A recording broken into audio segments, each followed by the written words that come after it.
Hello, everyone. My name is Eduardo Díaz. My pronouns are he, him, and él. Not only am I a student in HEL in part of the 2020 Unicorn cohort at Colorado State University, but yes, you heard it right. I started a PhD program as the world went into lockdown. But I'm also the graduate assistant to the Director of Higher Education Leadership, or HEL we call it, with Dr. Lang. Today, I'm facilitating a panel with 4 fabulous members of our HEL PhD program. The focus of our panel is on student experiences in our program. The 4 that are joining us because they represent different communities, work experiences, entry points, and current place in the program. But these are also 4 students who I know will be honest about their experiences, even though I'm here as a moderator.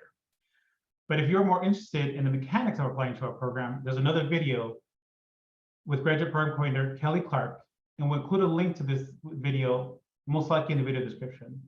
With that said, let's have the panelists introduce themselves. Ali, you want to kick us off? I sure can. Hey, everyone. My name is Ali Raza. I use he, him pronouns. I started the PhD program at Colorado State in 2019. So I'm starting my 4th year in the HEL program. Finishing up coursework this December, actually. So really excited about that. I currently am residing on the traditional ancestral lands of the Cheyenne, Arapaho, and Ute Nations and Peoples, which is known today as Colorado State University in Fort Collins, Colorado. And I currently serve as the Assistant Director of Involvement in our Laurie Student Center.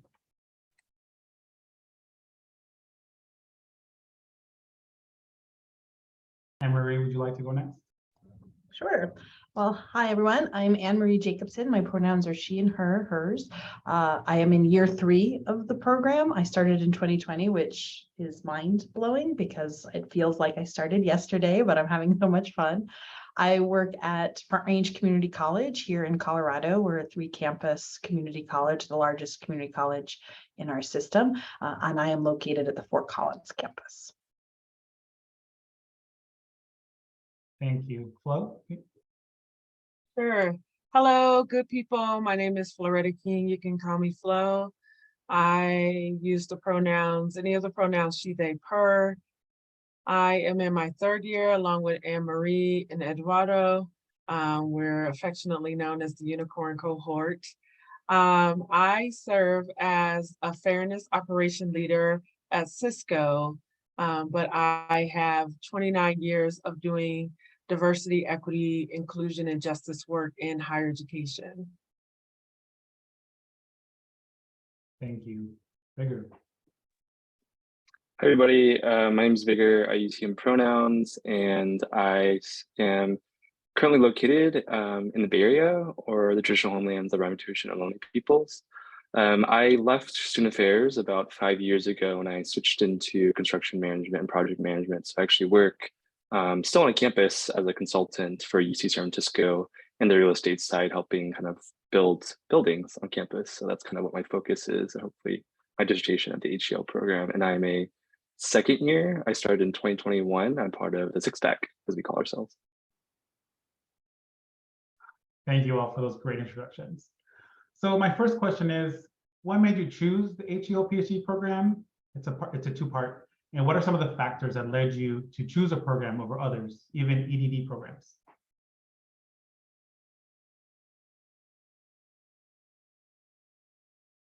Well, I can start. I can say that the first and foremost thing for me that I was looking for when I decided I wanted to do a PhD was a program that had really high standards of quality and had an equity and social justice lens. Like, those were the non-negotiables for me. And then I needed it to be structured in a way that would support my life. I have a full-time job. I'm an administrator at the college. I have a family. You know, I am a mom, and I am married to a great human being, and I take care of my elderly father. So there's a lot going on in my personal life as well. So I needed it to be structured in a way that would allow me to do the things I wanted to do with my work and my family and my friends, and still feel successful as a student. So I'm very much rooted in direct practice with students, being at a community college. So I was kind of hesitant about the idea of a PhD versus an EDD, and I really looked at that. But the more I realized that research gets thrown around, and abused and misused in education in so many ways. I knew I wanted to do a research heavy program that would teach me how to be a better consumer of research and how I could use research in my own life where I'm working at. So that's one of the things that made me choose the PhD over the EDD program. And I really haven't been disappointed. And then to discover that this program, this magical program existed in my own backyard was like amazing for me. So it really just hit all the things that I needed it to hit. And I really have not regretted that decision at all. I like that, magical. Anyone else? Vigor, I saw you had your mic on. Yeah, I plus one to all the things that Anne-Marie said. I think for myself as well, as someone that switched careers, I really wanted to stay working and continue to get experience in the industry I'm in now, still on campus, but wanted to do something that let me stay full-time. So that's where HEL came in for me. I am not married or have kids, but wanted to do this program before I had kids or anything or think about that. So that was an important factor to think about. Something to add to this as well is I think I wanted, as Anne-Marie mentioned about theory practice, I think I chose a PhD because it was outside of my comfort zone. I'm definitely more of a practical person. And I think when I'm in class, just my head is always just spinning and thinking about theory that I'm not used to thinking about as much. You know, I had some in masters, but it's a different story in caliber here at the PhD program. And then speaking caliber, I think the faculty is something I really thought about. So shout out to Dr. Lang and the rest of our faculty members at HEL because they're amazing.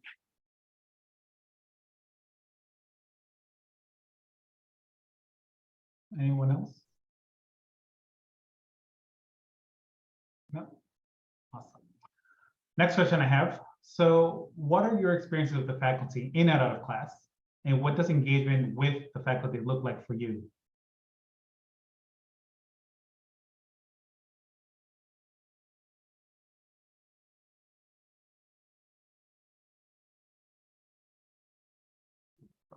I'm happy to kick us off. One of the things that I really love about our HEL program in particular is how approachable and open and welcoming the faculty are. They really see us, they really create and foster a humanizing experience. And I know that's not the case for other friends or colleagues that I have in other programs across the country, really across the world. Graduate school, PhD programs in particular can be really a vicious program. The academy can really eat you up and chew you out, and it's just an arduous process.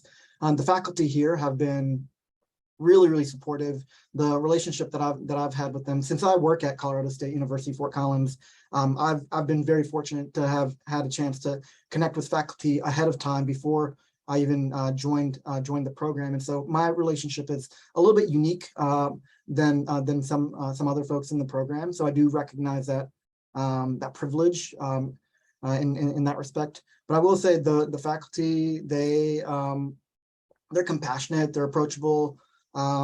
They oftentimes will, they'll reach out to folks if they have research teams, if folks are looking to co-write, collaborate. They'll be open to meet for a Zoom meeting or coffee, or even go on a patio at a brewery and just connect before or after a semester.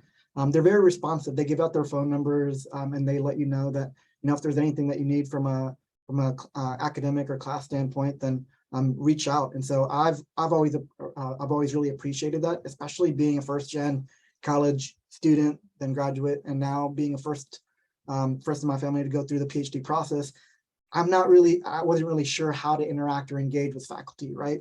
But they've been every semester has been, each of our faculty members have been so open and warm and inviting and really letting us know that if we really do need anything, that we could reach out to them. And that invitation has just meant a lot to me personally. So I've really appreciated it.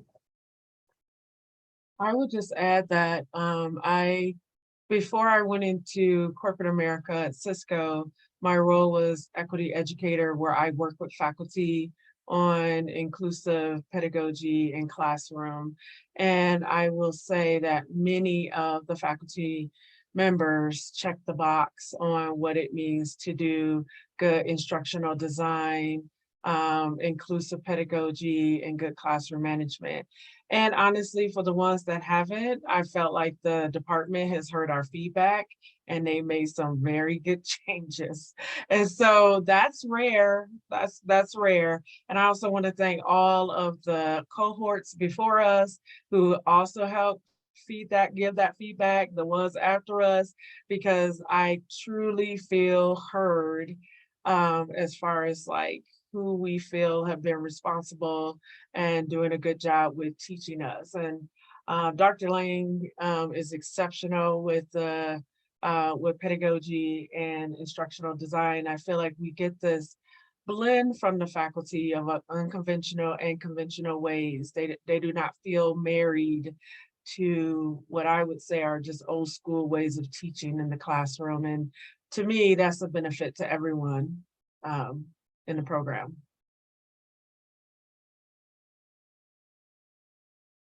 I think to add more here is I think a person that is in the most recent cohort, I think I've reaped the benefits of my colleagues here, my peers, because y'all have given really great advice and feedback to the program, and it has changed. And so I think maybe example is just our course structure or the faculty members, if they're adjunct or not. So I think the caliber of class has just been really, really exceptional. Starting off with Dr. Susana Munoz in the summer. And I think my cohort we were supposed to start in person because of COVID, we had to be all online. So to create that type of welcoming environment that Ali mentioned was very tough online, but we still did it. I think to speak to that humanizing piece, I think I heard that a lot at HEL when I applied, but I didn't really get it until I got in the program. Like, wow, they really do care about you outside the classroom. They care about our jobs and our families and what we're doing outside of our class. And that's not something I've really ever experienced in a program before.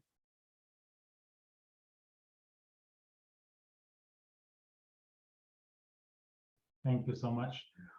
This next question is towards Vigor and Flo. So both of you currently have non-campus based careers. How do you connect your work to this PhD experience, if you do at all?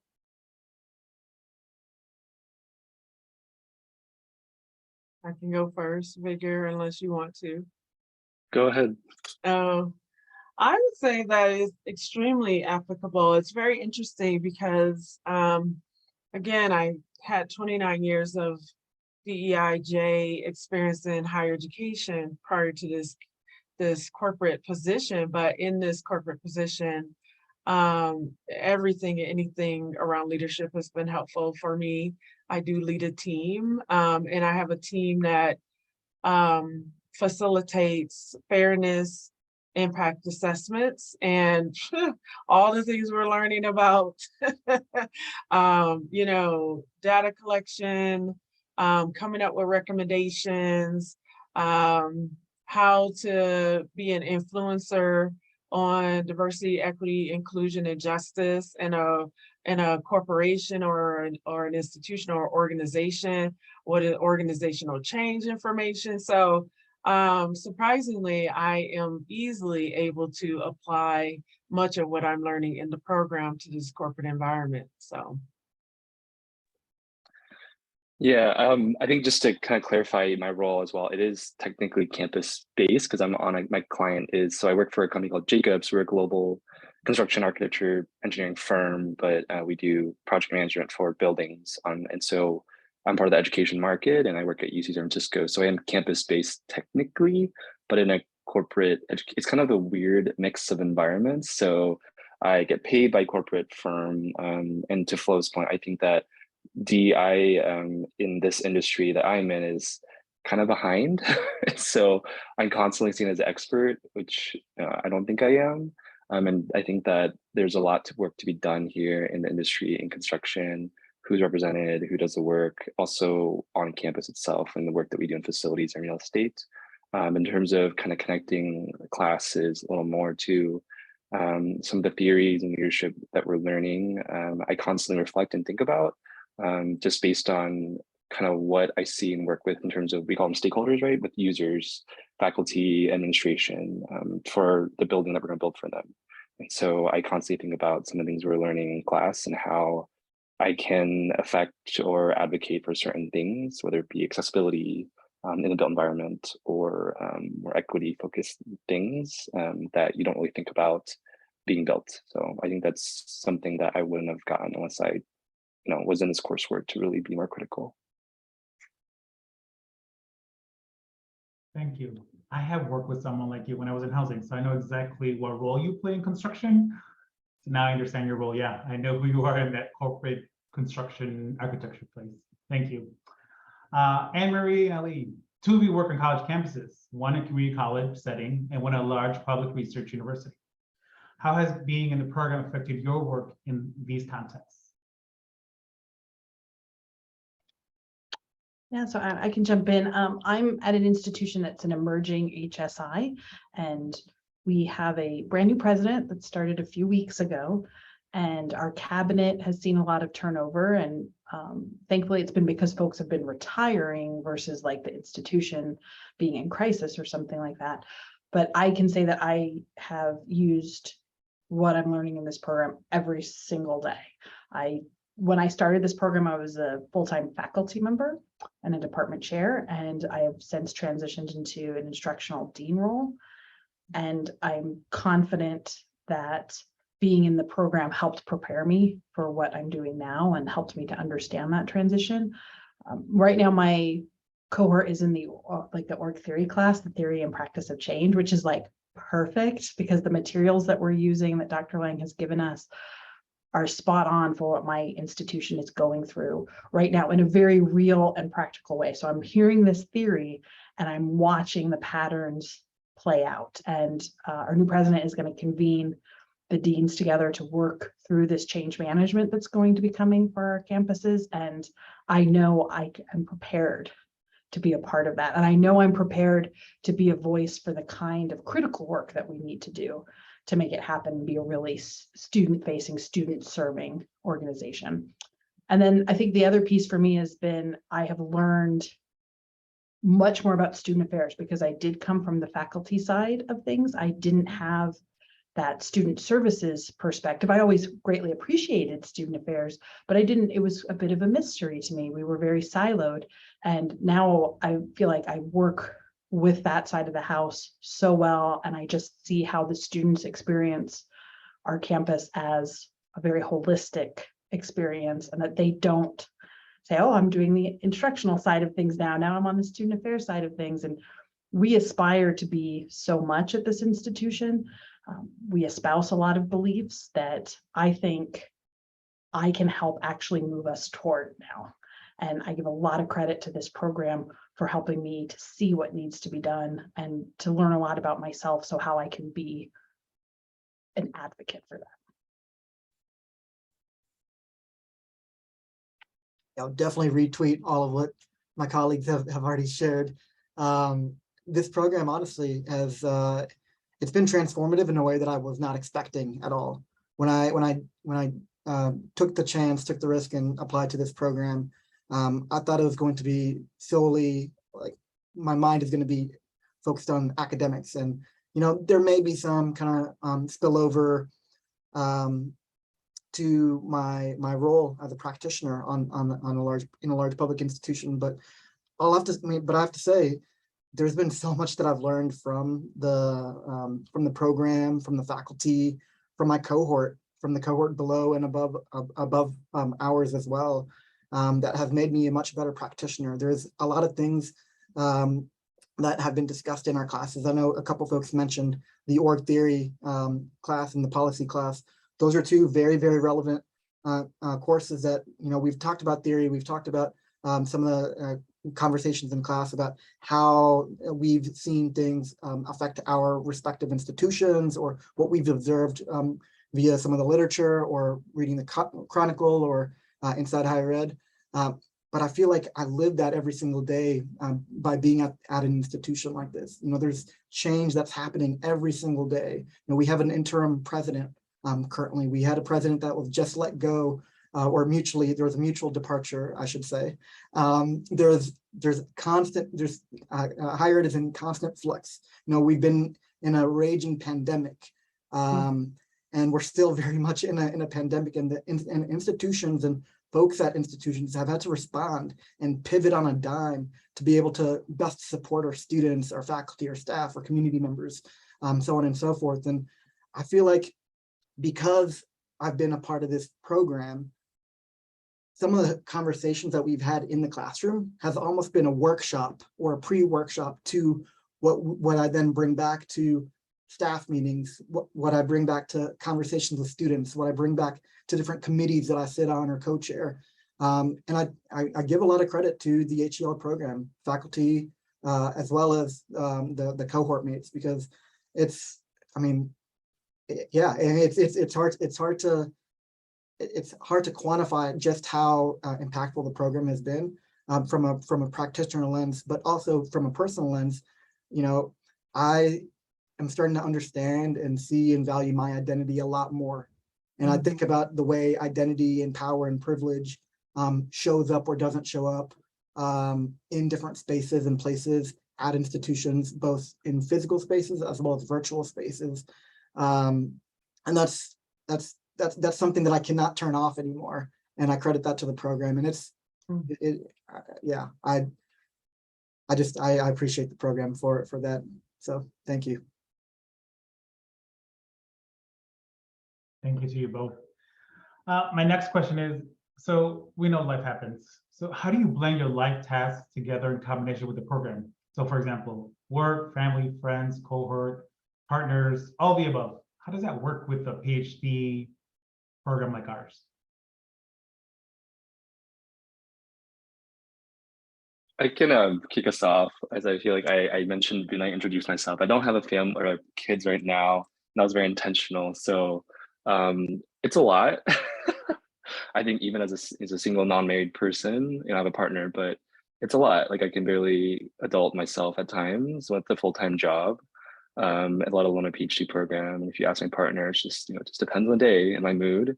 But I think one thing, or a few things that people told me, faculty and mentors, just that the life happens. So like you really have to just do you and do what's best for you. Like you are the first priority, right? Is it PhD today? Is it reading today? Or is it like, I'm gonna just relax because I need the break?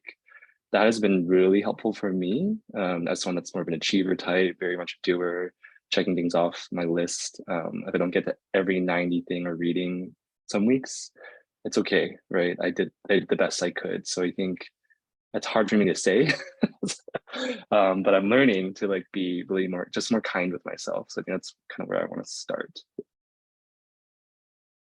I got some surprising good advice from, like, I think Ali was on panels and that I had listened to prior to coming to, and I was surprised at some of the strategies that they shared, previous students or ones in the cohorts before us.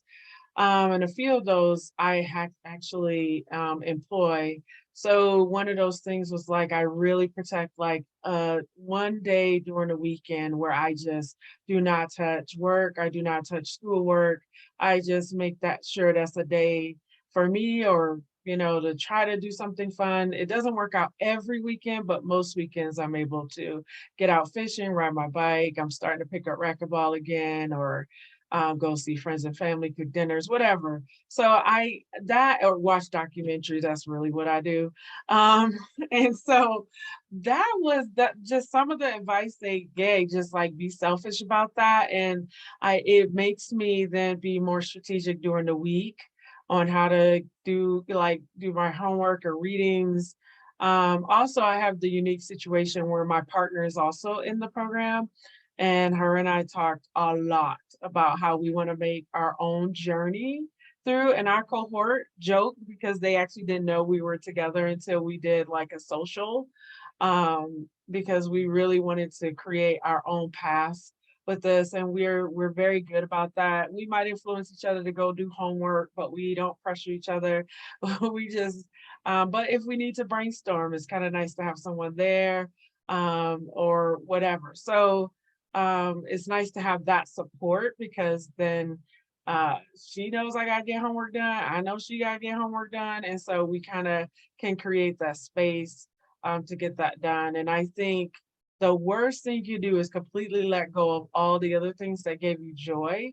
I think hold on to something. You may not be able to do it in the same capacity that you did prior to, but if you just let everything go, you're going to be miserable in this program, because that's the stuff that's going to help you have energy, rejuvenate, actually get a clean, good, healthy break, but come back to the work very fresh and excited and energized. So those were some of the things that I gained from the prior cohorts that have helped me like try to, and you're always recalibrating, because things do happen. I've lost family, there's been all kind of tragic stuff, and others on this panel know that experience as well. So, communicating with your faculty is key. Communicating with your cohort, should you feel, comfortable, but I believe most of us are, to get that support. And it's been surprising how much folks would come to assist you, even during difficult times. Yeah, I would say that my life is built around a very tight schedule, because I do have, like, I'm a mom to two wonderful, amazing human beings. Like I said earlier, my father, lives with us, and he has a lot of health needs that I have to take care of. But I actually build a schedule for myself every semester that includes those breaks. Like, it isn't just about getting the work done. I'm like, Flo, and you were talking about 1 day a week protected. Absolutely. Like, every week I have 1 day where I don't have to do anything, but just relax with my family and friends. And thankfully I have an amazing support system. My friends understand that our interactions for these few years are going to be less frequent, but we still schedule them, and they still are very understanding of that. So I'm really selective about who I surround myself with. I think that's important too. And it's kind of like corny and old fashioned, but to-do lists really help me, because there is something so psychologically satisfying about, like, crossing something off a list and saying I have done this thing. And I will say that the faculty in this program really do model this as well. They are so authentic that I know I can go to any of them. I know I can go to my advisor. I know I can go to whoever my professors are for the semester, and be straightforward with them and say, this is what I have going on. And they're very understanding of when things need to be adjusted. And one key thing is, I have to remind myself all the time, this is only a temporary thing. This is not my whole life for the rest of my life. When this program is done, I will get to have the more relaxed, go with the flow schedule that I had before. And so that's okay. It's worth it in the end. And then I get enough sleep. I can't preach enough about getting enough sleep. Yeah, I definitely agree with what folks shared, and definitely want to continue to amplify give yourself one day a week. Saturdays are my days where I don't do anything school or work related. That's where I get to watch college football, or go on a hike, or hang out with friends, or just go for a walk. I love walking, so I do that as well. And then the other thing that I'll say is, yes, this is definitely a priority for me. Like, the HEL program is a priority, but it's not the number one priority, right?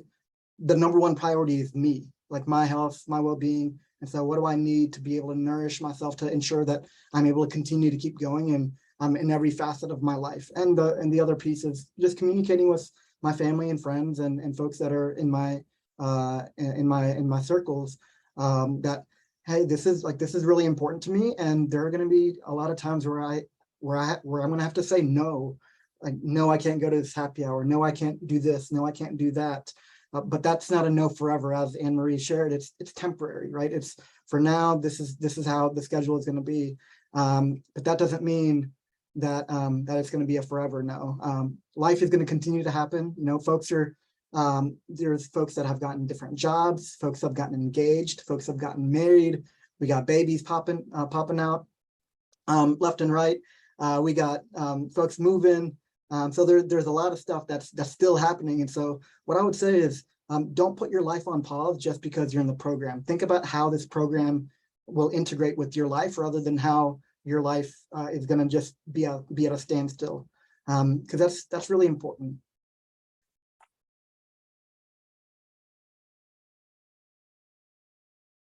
Thank you so much. That is so all true. Yeah, I'm living that now. I'm moving, married, getting married, and had my sister passed most recently in the summer. So everything you all spoke about was, I was like, yep, check, check, check. Not only are we just saying these things, I'm living it today. So I appreciate that came out from your conversations. My next question I have is, many folks listening might have some hesitancy, anxiety, imposterism about applying to our PhD program. This could come from, academic backgrounds, not being in higher ed, or someone like me that's a first generation student. There's a multitude of reasons of why not to apply or not to do a PhD program. What would you tell them about applying to our program?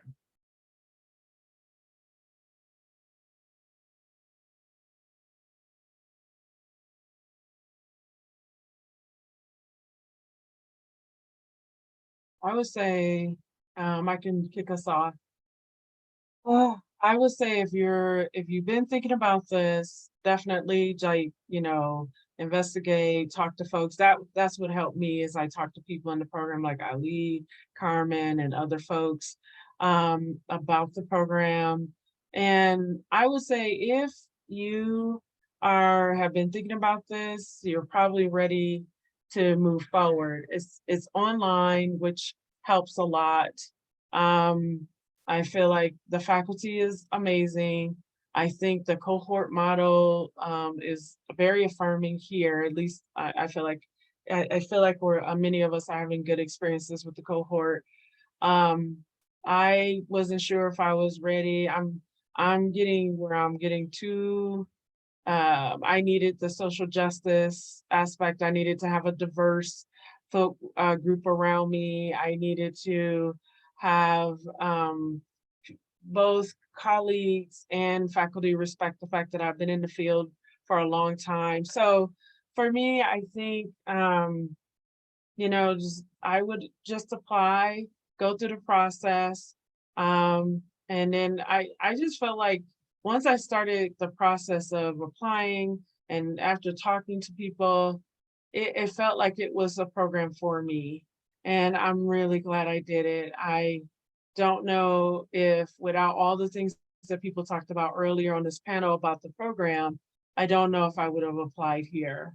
But if you want a program that is centered on social justice, equity, inclusion, that you'll have a diverse cohort, that they value diverse backgrounds as far as work and social identities, and you want to learn, it's going to be rigorous, it's going to be hard work. I think this is your program. So now, when you said that, Flo, about if you have this interest in it, because I was thinking about that too. If you're interested enough to be looking and pursuing a PhD in higher ed, then trust the process and the path that you're on. I can relate to those feelings of anxiety and imposterism, that idea like, oh, maybe, I don't think there's a semester that's gone by where I didn't think at like 1 or 2 points where I'm like, did they make a mistake when they let me into this program or that? Like, because I just feel like I'm surrounded by such smart, amazing people. Like, is this really where I'm supposed to be? And then I remember, through years of therapy that my feelings are valid and real, but the negative self-talk isn't necessarily the actual defining truth of my life, that it is a moment I have. And so those are those moments where I stop and remind myself, no, I am enough. It is okay for me to have a place at this table with these amazing people. So I would say it's natural, but also trust that your interest and the way the universe is pointing you is where you're supposed to be.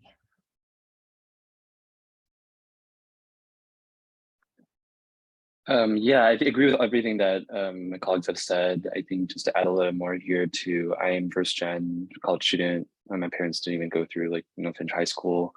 It took me about 5 years to apply after my master's. So I think it took me a while to really think about and considering it. And it wasn't ever a good time, right? I think that life just gets busier. So I think I decided to take the leap because I was like, okay, here I am. I think I'm ready. And I think through writing and doing the application, it was really nerve-wracking because I hadn't done any academic writing in you have to submit, a personal statement or some type of writing sample. And I was like, I haven't done this. I don't know if I feel confident in anything I've written, over 5 years ago. But I think as mentioned, that going through the process of interviewing and the application process really helped me know that this was the right program for me. Yeah, definitely echo what everyone shared. And I'll say, also the first gen graduate and student now, like these programs, these institutions, they were not built for us. We're not supposed to be here. And we hear that on a daily basis. We've been socialized into believing we don't belong. But I want to tell you, you do belong. You are enough. You are worthy. So don't give yourself a 0% chance to even be a part of a program that could potentially be transformative to your life, personally and professionally. If you even have an inkling of an interest, connect with folks, have a conversation. I'm happy to connect with anybody. I'll share about my experiences inside and out. And then apply, right? Once you apply, you'll go through the process. And you at least have a chance. You'll learn a little bit more. You'll connect with the faculty a little bit more. You can always withdraw from the application process. You can always say, you know what, actually, no, this is not for me, or maybe this is not the right cycle to apply. But at least give yourself a chance. And as folks shared, there's no, life is going to continue on. Things are always busy. There never feels like a right time. So give yourself a chance, and it can be transformative. It's not an easy program like Flo mentioned. It's a lot of work. It's going to take a lot of time. There's going to be some negotiations that you'll have to have with your life, with partners, with whomever. But I think it's worth it. Thank you so much for that. Makes me want to apply again. So I know I made the right decision for sure. From here, we're all cohorts, which is amazing that we all feel this way. So to wrap this up, as we're coming to an end to our time together, what last word would you give to the future of HEL students, potential students looking at this, watching this video? Anyone can start. Some final words.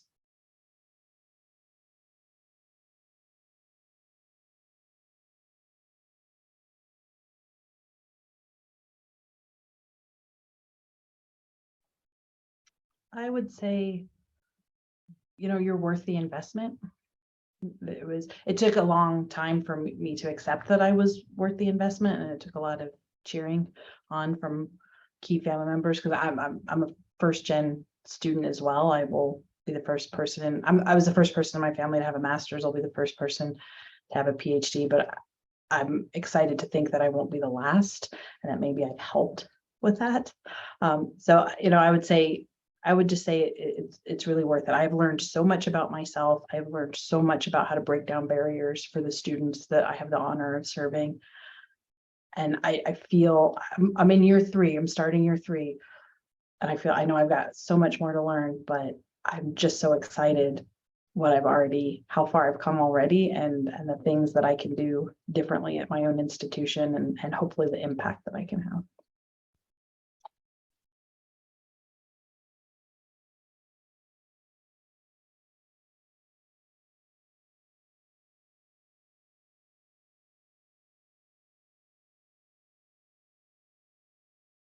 I can go next if people are still mulling over the thoughts. I think I just had check-in with Dr. Lane this week, so I'm gonna just quote them because they said something to me that really impacted me, and it was something like PhD is like the most selfish thing you can do.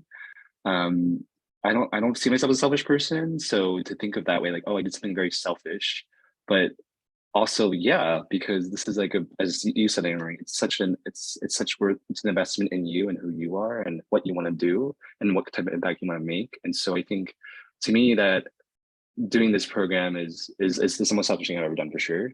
I had to give up so much. I had to say no to people. I had to say no to things, but I think it's worth it. And to Ollie's point, these campuses were literally not built for us. Like as a construction person, literally not. We put a whole book about this in a class. So I think for someone who wants to go through this journey, dissertation, intersect some of these passions, education, construction design, and wanting to make impact, I think I'm on the right path. I feel like this is like the right path for me. So it could also be for you. I'll add, I have zero regrets of where I'm at. I'm actually really glad I'm in my third year, because you're gonna have your doubts here and there. I mean, I think this makes sense. This is a doctorate isn't easy.